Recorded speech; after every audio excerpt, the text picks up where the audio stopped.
बाबाको फाटेको जुत्ता र आमाको फाटेको खुट्टा देखेर कहिले पनि घृणा नगर। त्यो त तिम्रै जीवन बनाउन सङ्घर्ष गर्दा फाटेका हुन सक्छन्। अहिले हर युथहरूमा बाबा मम्मीको प्रतिको सम्मान र सद्भाव घटेको छ भन्छौँ नि हामीले। अझ यति कुरा हो, बाबा त पुरानै कपडा लगाउनुहुन्छ, पब्लिकको अगाडि मेरो बा नदेखिदिए हुन्थ्यो, मेरो आमा नदेखिदिए हुन्थ्यो। चिनाउनै चाहँदैन मान्छेले क्या, सन्तानले क्या, आफ्नो स्ट्यान्डर्ड भन्छ। बाबा आमालाई चिनाउन चाहँदैन। म तिनीहरूलाई त्यही भन्छु, बाबाको त्यो झुत्रा परेको च्यातिएको जुत्ता र आमाको पट पट फुटेको खुट्टा तिम्रै सङ्घर्षका लागि, तिम्रै जीवन बनाउनका लागि सङ्घर्ष गर्दा फाटेका हुन्।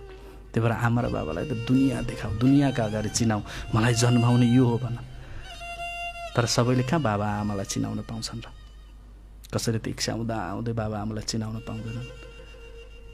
बेलैमा बाबा आमाले छोडेर गएर टुरो जीवन पनि जिएका हुन्छन्। कस्तो पीडादायक जीवन हुन्छ।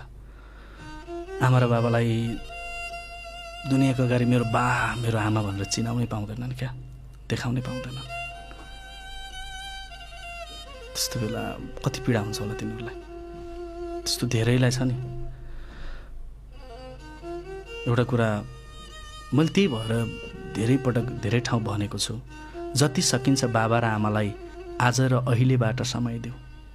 जोसँग र बाबा र आमा छन् त्योसँग समय छैन, जोसँग समय छ त्योसँग आज बाबा र आमा छैन।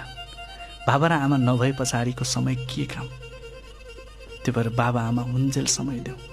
बाबा र आमाको गरिमा र महिमा बुझ। संसारमा सबभन्दा कसैले तिम्रा लागि सङ्घर्ष र तिम्रा लागि समय दियो, तिम्रा लागि दुःख कष्ट झेल्यो, त्यो बाबा र आमाले मात्रै हो। पछि आउनेहरूले मेरो मुटु, मेरो कलेजो, मेरो प्राण, मेरो सब थोक भन्ला, इट्स ओके। तर सबभन्दा बढी बाबा र आमाले सङ्घर्ष गरेको हुन्छ। त्यो बाहेक कसैले हाम्रो जीवन बनाउन सङ्घर्ष गरेको हुँदैन।